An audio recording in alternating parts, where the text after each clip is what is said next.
You're listening to the School Leadership Reimagined podcast, episode 151. How do builders like us make a dramatic difference in the lives of our students in spite of all the obstacles we face? How do you keep your vision for your school from being held hostage by resistant teachers, uncooperative parents, ridiculous district policies, or lack of time, money, or resources? If you're facing those challenges right now, here's where you'll find the answers, strategies, and actionable tips you need to overcome any obstacle you face. You don't have to wait to make a difference in the lives of the people you serve. You can turn your school into a success story right now with the people and resources you already have. Let's get started.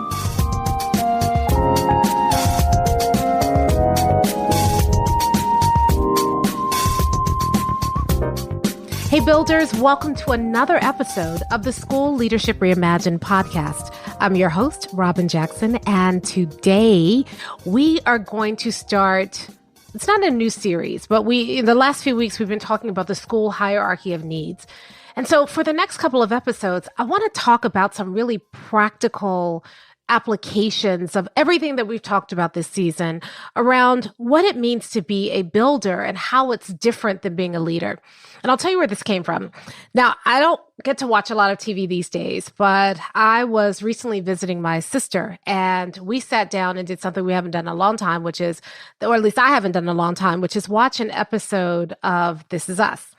And in that episode, it was focused on one of the couples on the show, and they were having an argument. And the wife was worried because she wanted her husband to be like he had been when they first were married. You know, he had changed. She didn't like some of the changes, and she said, "Why can't you be the way that you used to be?" And the husband said a line to her that I've been thinking about for weeks. The husband said to her, "You fell in love with a coping mechanism. That's not who I really am. I was doing those things because I was unhappy, I was insecure, and I was coping. If that's what you fell in love with, you fell in love with my coping mechanism." And the reason that resonated to me was that I think a lot of us have been trained to be leaders, and a lot of our leadership training isn't strategic. It's really a series of coping mechanisms. And so today, I wanted to take a deep dive and look at what you are doing right now. And I want you to start thinking about, is the work that I'm doing right now truly strategic, truly moving me towards my vision, or is it just a coping mechanism? Now, before we get into some examples and take a deep dive into that, I do want to remind you about a couple of things. There are some really exciting things happening. First of all, the next Builders Lab is coming up. It's coming up at the end of June. It's going to be amazing. And so we're probably about a quarter of the way full right now, but we are going to sell out. We always do in the summer. And so you want to get your tickets sooner rather than later.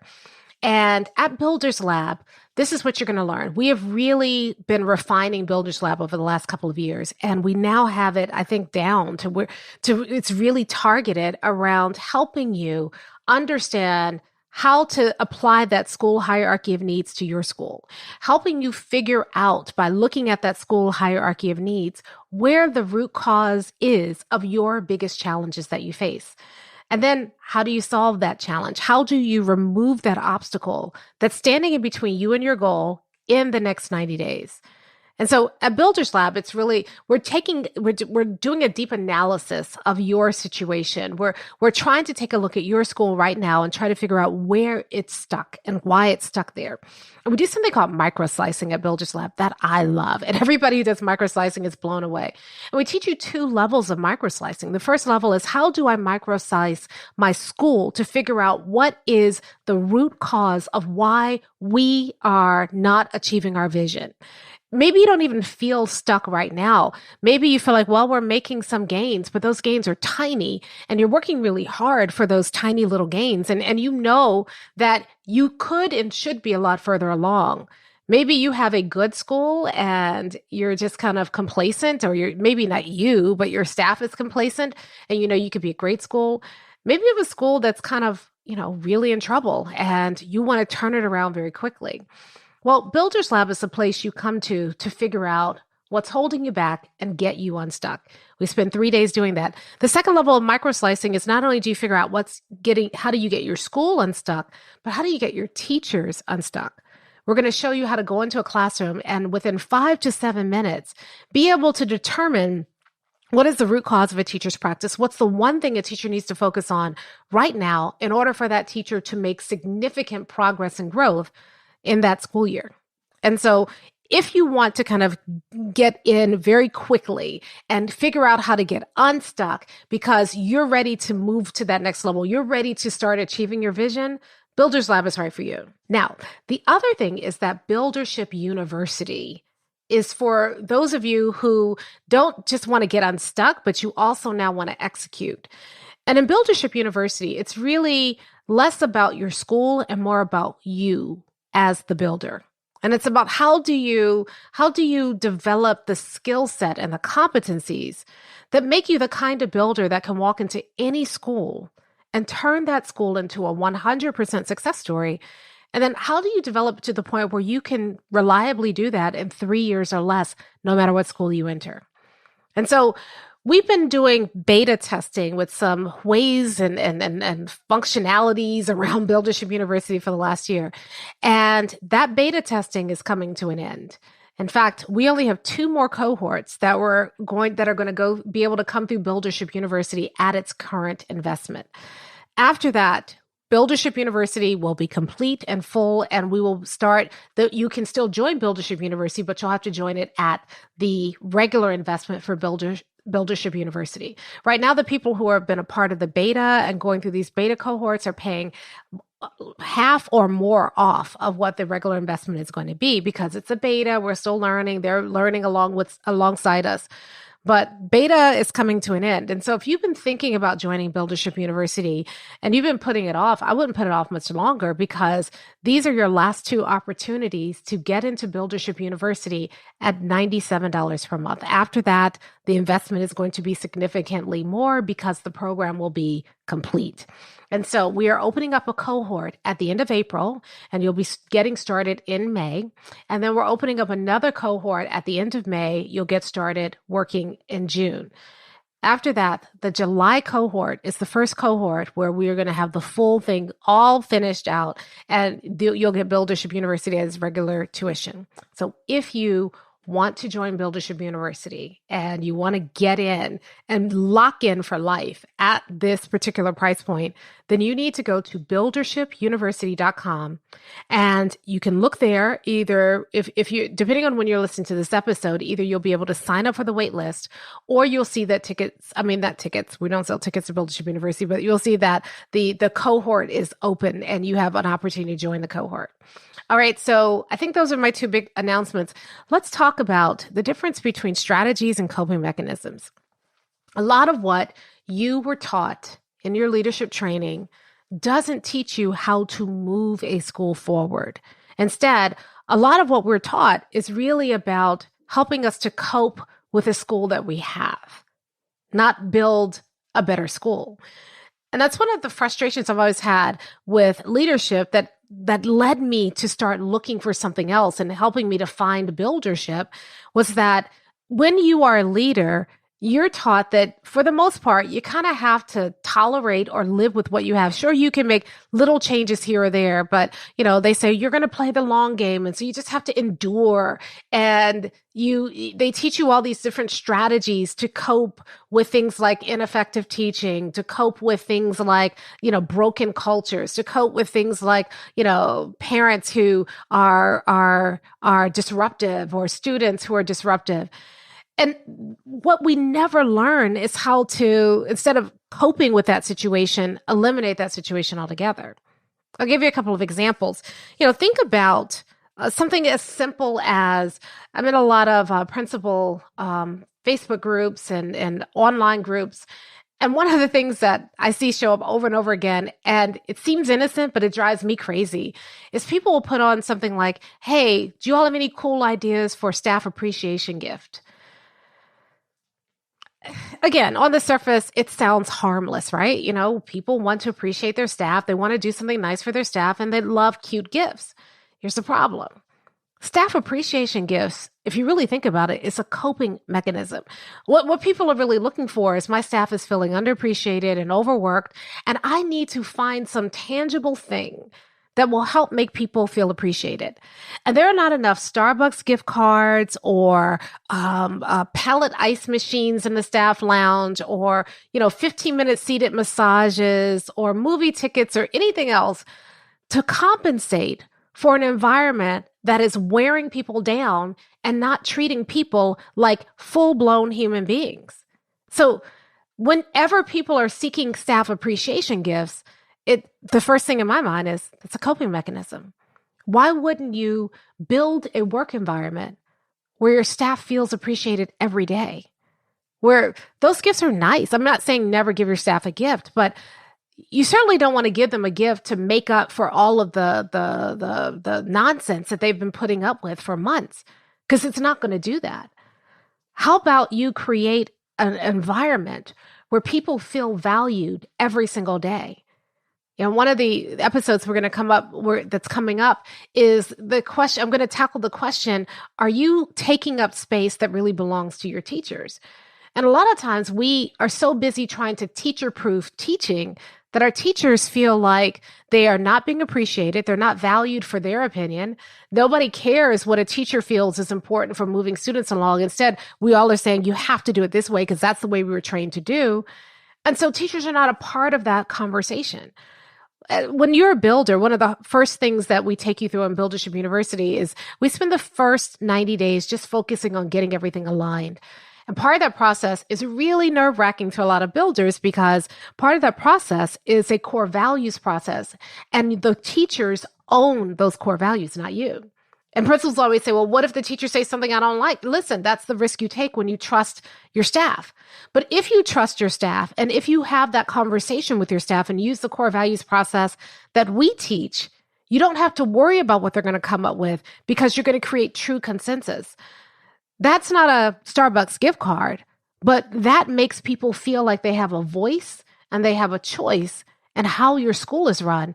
That is the biggest and best teacher appreciation gift you can give them. I've heard teachers say, don't give me a school branded sweatshirt.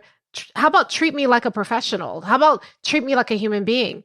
I get a lot of teachers reaching out and telling horror stories about how they've been terrorized by their district or by their principal. And that you can't compensate for by giving people a gift.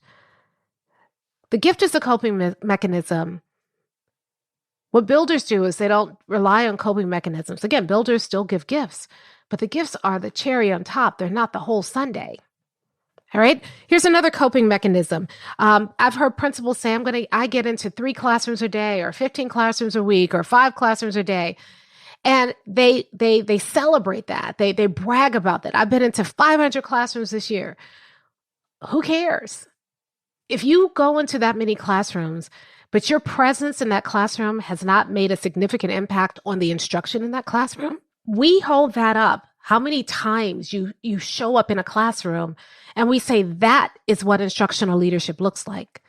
Builders are not counting how many times they're in a classroom and making sure they get in a classroom how many times. How many classrooms do builders get into a day? Enough. And how do builders know what is enough? Well, builders have a teacher dashboard that shows them which teachers need visits from you and what those visits should entail and what should the result of those visits be in terms of changes or improvements in teachers' behavior. You see, if you're just showing up in classrooms to say, hey, I've done my job, and you're not changing the instruction that's happening in the classroom, then you're just an annoyance. But when you're a builder, it's not about how many times you get into a classroom. It's about the impact that you have when you visit. And in many cases, builders visit fewer classrooms but have bigger impact. And when they go into those classrooms, they're staying for far less time. One of the things that I mentioned earlier that you learn to do in Builders Lab is microslicing. That's 5 to 7 minutes of a visit. But in those 5 to 7 minutes, you get more out of it than if you'd stayed 30 or 45 minutes. And the conversations you can have with teachers based on that 5 to 7 minutes when you do it correctly is more rich and more meaningful. Those conversations are more rich and more meaningful than the ones that you have after a 30-minute visit where you're tied to your script. So the number of times you get into a classroom is a coping mechanism. It makes you feel good. It makes you feel like you're doing something. But that's not the point of your role. Your role is not to visit classrooms. Your role is to provide teachers with the kind of feedback and support that improves instruction. If your visits aren't doing that, they're wasting time. Here's another coping mechanism. Any kind of rules that we have around employee behavior, those rules, especially as we try to figure out, how do I enforce rules? How do I get people to abide by my rules? Anything you do in response to that question is a coping mechanism. Why? Because you're trying to make people do something that they clearly don't want to do, that they're not interested in doing. So people will say, how can I make teachers turn in lesson plans every single week? Well, you know how I feel about that. I don't think you should be collecting lesson plans at all. I think you should be looking at unit plans. Another episode, another day. People ask me, what do I do about a teacher who doesn't show up to work on time? What do I do about a teacher who isn't posting enough grades? Any answer to that question is going to be a coping mechanism. Why? Because you're just trying to figure out how to deal with behavior that you should not be seeing in the first place. Here's what builders do. We're not worried about how do I get somebody to do X, Y, and Z. What builders do is they start with that purpose row. So they start with a vision, mission, and set of core values. They work on securing commitment there rather than trying to control individual behavior. Because once you have commitment there, then if someone violates that vision, mission, or core values, then you have opportunity to help them be accountable that goes beyond the individual behavior and goes more towards what their commitment is to your school. So rather than talking to a teacher about you didn't turn in lesson plans, what you're going to talk to that teacher about is if you are not planning on a regular basis, and if your plans don't reflect the standards that are going to move us towards our vision, and if your plan doesn't reflect instructional practices that align with our mission, and if you're not submitting your plan is in violation with your core values, then we have a problem. And the problem isn't you didn't turn in your plans. The problem is you're telling me that somewhere along the way, you stopped believing in our vision, you stopped believing in our mission, and you no longer hold our core values non-negotiable. And that's a much bigger and more important problem than whether or not you got your plans to me on a Friday. So we set ourselves up by getting into these skirmishes with people about you were supposed to get it in by 12 o'clock. I didn't get it until 3. You are not, I'm not arguing about that. I don't have a leg to stand on in most cases when I argue about that. But when I say the reason that I want your plans in by noon is so that I have an opportunity to review them and so that we can make sure that we're collaborating around instruction. And so now when you don't get it in by noon, I don't have an opportunity to give you feedback in time for you to make adjustments before you teach students. And therefore students aren't getting the right kind of instruction. And therefore we're not moving towards our vision, mission, and core values. And by the way, one of our core values is X. And when you put us in a position where we don't have the information we need to move forward, you are in violation of X.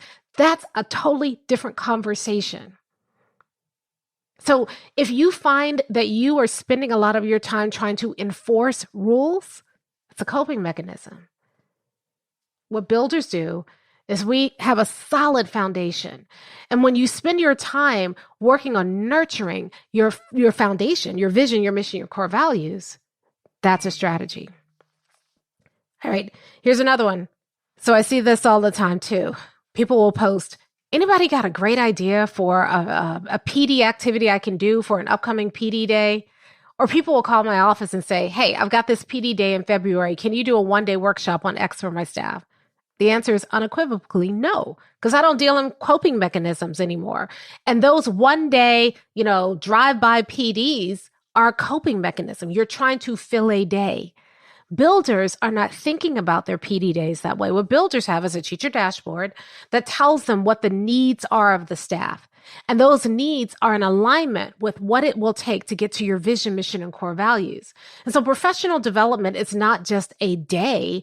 Professional development is ongoing. Every conversation we have, every meeting we have, and that day gives us an expanded opportunity to really take a deep dive into what we've been working on already. But it is not a separate event.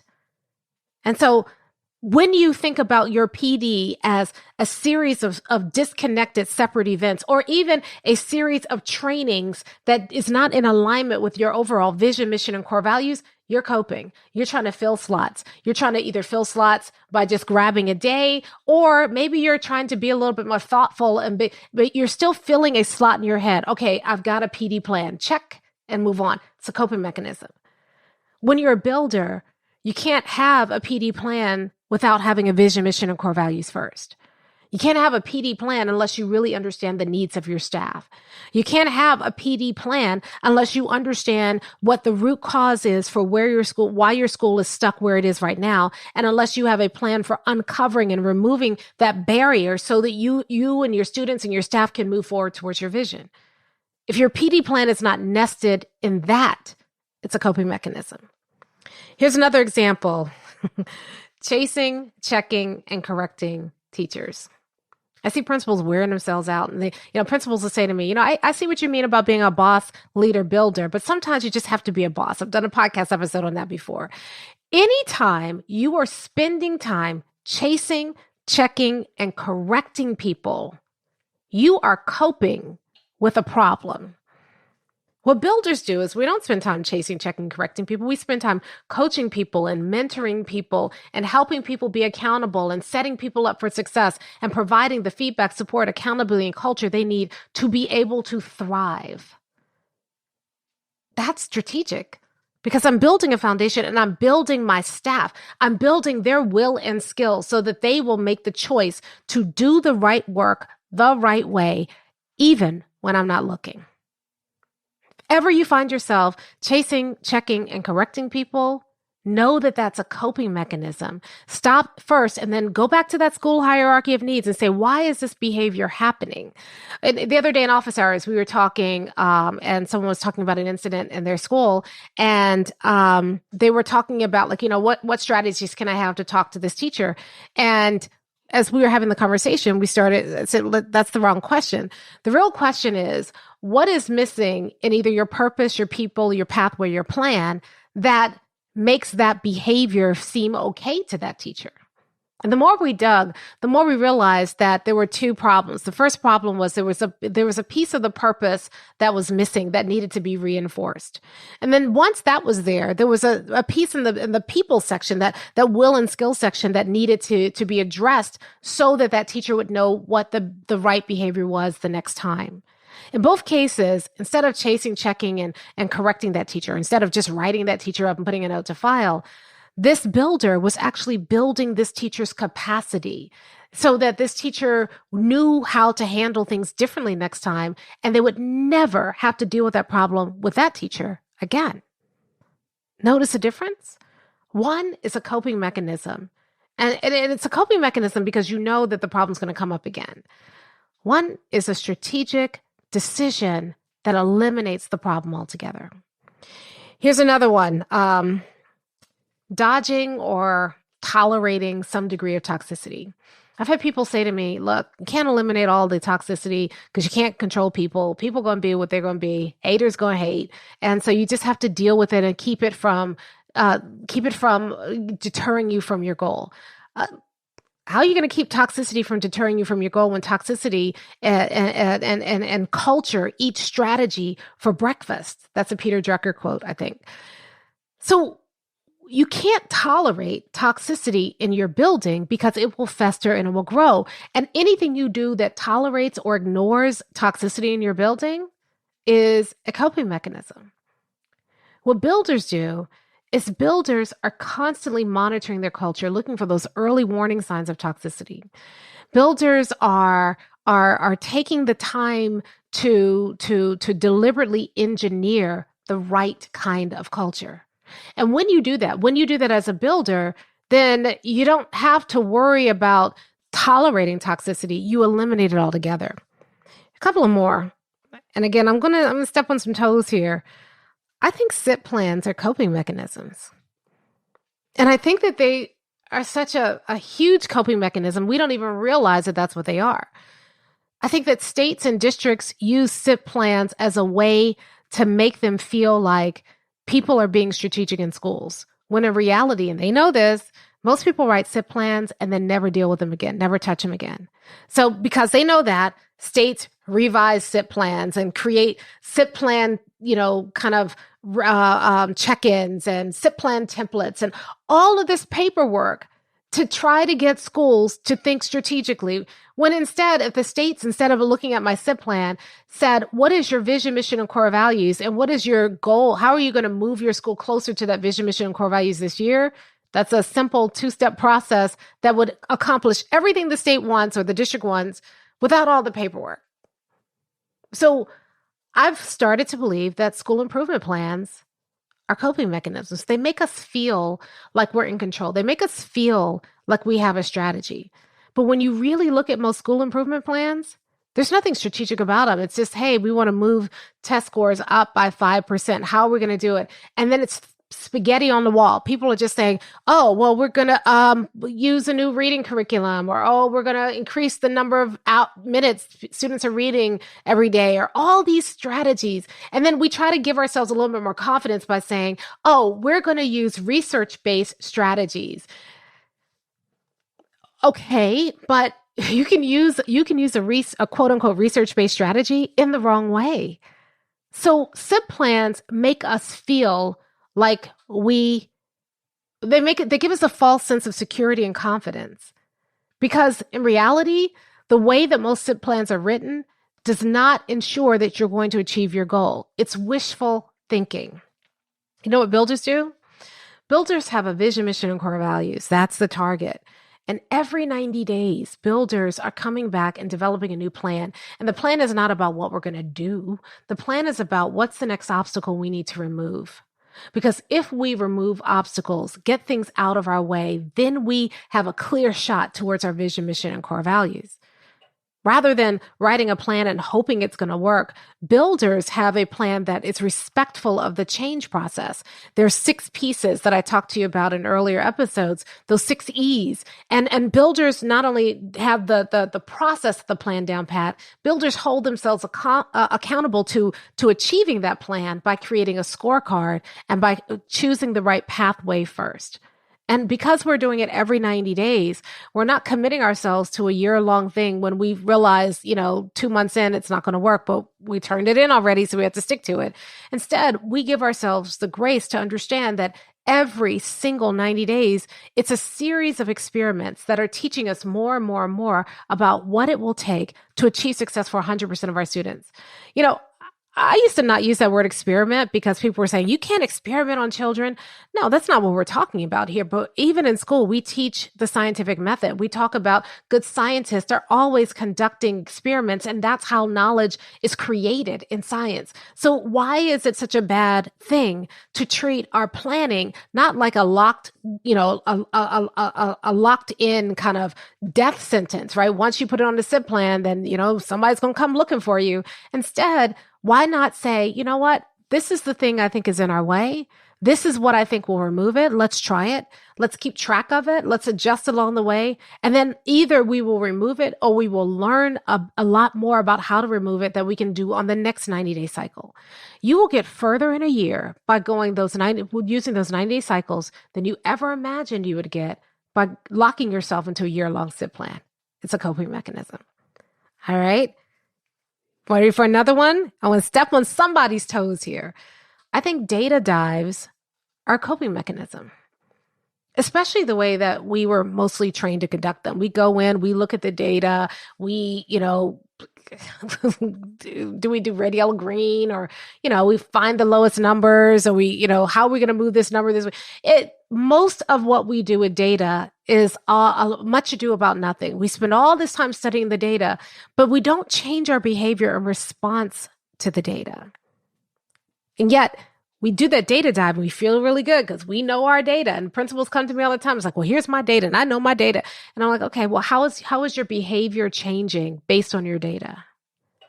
Silence. It's because most of how we were trained to look at data is a coping mechanism. Builders, it's not that we don't look at data, but we're very careful about which data we're paying attention to. One of the things that you learn in Buildership University is how to create a data scorecard. And that scorecard helps you keep score. It helps you adjust your actions in response to the data and learn from the data. And instead of looking at all of the data, at the very beginning, you're going to be very intentional about what data you're going to focus on right now, with the goal of changing that data during that 90-day planning cycle. And that way, the data is not just data. It's a way for us to give some really good information that helps us adjust our behavior so that we can reach our goals. So instead of being a four-letter word, data really it translates into creating wisdom for us. Because as we look at that data and adjust our actions, we learn from it, and we become even more empowered to change that data over time. All right, one more. Action plans, whether these are action plans for teachers. A lot of times we put teachers on like school improvement plans and action plans. I mean, I've even written a couple myself, and I think there's one in one of my books about, how to do that. And as I'm learning more, I'm not so sure that an action plan is the right thing. I feel like it's a coping mechanism. Here's why. You have a teacher's underperforming. And so you go into the classroom, you say the teacher's underperforming, you pull out the form. And usually the form is really, it gives you an opportunity and an excuse to say, I did everything I could for this teacher, and see, this is why this teacher doesn't need to be here. And usually those action plans or those improvement plans are works of fiction, or they're too bloated. The time limit is so small that it doesn't really change teachers' behavior to the point where it changes outcomes for kids. Notice what I said there. Some teachers are savvy. Once they get put on an action plan or an improvement plan, they do everything on the plan. But as most of us know, even if a teacher does everything on a plan, if they are just doing it to comply with the plan, it's not going to change outcomes for students. So why are we doing it? What builders do is we're not creating action plans. Again, that teacher dashboard helps us to figure out how do we move teachers up at least one level in one domain in 1 year or less. And so rather than action plans, we're sitting down and we're having meaningful conversations with teachers about what does that look like? What does it mean? We're helping teachers kind of develop what they need by having the right feedback conversations with them to get them moving in the right direction to change. And then we are creating true accountability where teachers choose to do the right thing even when we're not there. And we're building an overall culture where all of our teachers are moving forward, and the tide of that culture moving forward helps teachers who may be doubtful, who may not truly fully commit to everything yet, be swept along with that tide, and they start moving forward and improving too. And that's why builders are called builders.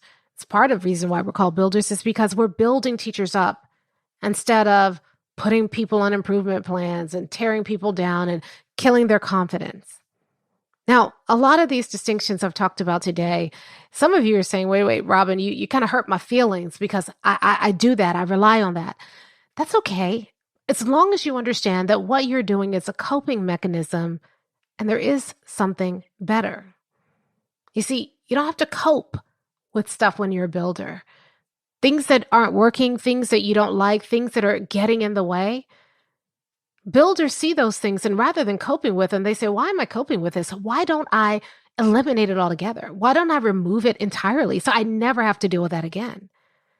And so if you've been coping and relying on these coping mechanisms and tolerating things that you have no business tolerating, you shouldn't be tolerating, I want you to know that there's hope.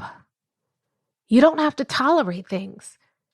Instead, if you start making this shift from being a leader who tolerates a lot of stuff to being a builder who eliminates the things that are getting in their way, you never have to tolerate anything again. Instead, you build a place where you can thrive, where your students can thrive, where your staff can thrive, where people are happy. You build a place where people are glad to come to work every single day because the work is important and rewarding and they're committed to it. And when you give them something, some gift or some token of appreciation, you're not having to compensate for all the junk they've already gone through. Instead, you're truly appreciating them and they appreciate what you're doing. They can welcome it because they're not weighing it against all the junk that they've been putting up with for all this time. When you create plans, those plans don't give you a false sense of security. Instead, the plans that you create give you true confidence that you not only will you reach your goal, but that you'll reach your goal in the time period that you've set, and you'll reach your goal in a way that honors who you are and your students. You're not going to kill anybody or drag anybody to your goal. You'll reach your goal in a way that starts to add texture and substance to that vision that you've had. Instead of putting up with behavior, trying to control behavior from teachers or even students, you empower your teachers and students to be their best selves and to commit their best selves to the bigger vision, mission, and core values. You don't have to spend your time going from one coping mechanism to the next. Instead, if you're a builder, you can stop coping and tolerating and start building a school that you, your teachers, and your students deserve. So I want to invite you this week. Take a look at your work.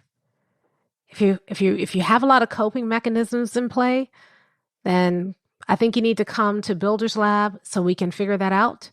And then come to Buildership University so that we can start giving you the real tools to replace those coping mechanisms so you can actually make the difference that you were meant to make, so that you can actually enjoy the work again, that the work feels rewarding, not just because you created a better environment, but it feels rewarding because you are seeing progress.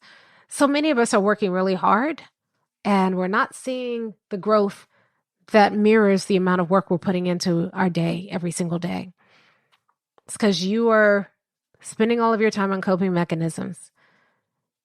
And when you're ready, you can come join this growing tribe of builders who have decided that we no longer want to traffic in coping mechanisms, that we're ready to do the work that we were meant to do. And that's how you can get off the coping mechanism drip and start building something that is going to be lasting and eliminating challenges instead of coping with them, because you've started to put processes in place that are much more strategic, like a builder. I'll talk to you next time.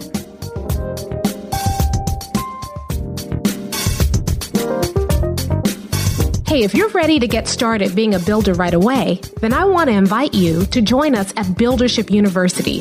It's our exclusive online community for builders just like you, where you'll be able to get the exact training that you need to turn your school into a success story right now with the people and resources you already have. Inside, you'll find our best online courses, live trainings with me, tons of resources, templates, and exemplars, and monthly live office hours with me, where you can ask me anything and get my help on whatever challenge you're facing right now. If you're tired of hitting obstacle after obstacle and you're sick of tiny little incremental gains each year, if you're ready to make a dramatic difference in your school right now, then you need to join Buildership University. Just go to buildershipuniversity.com and get started writing your school success story today.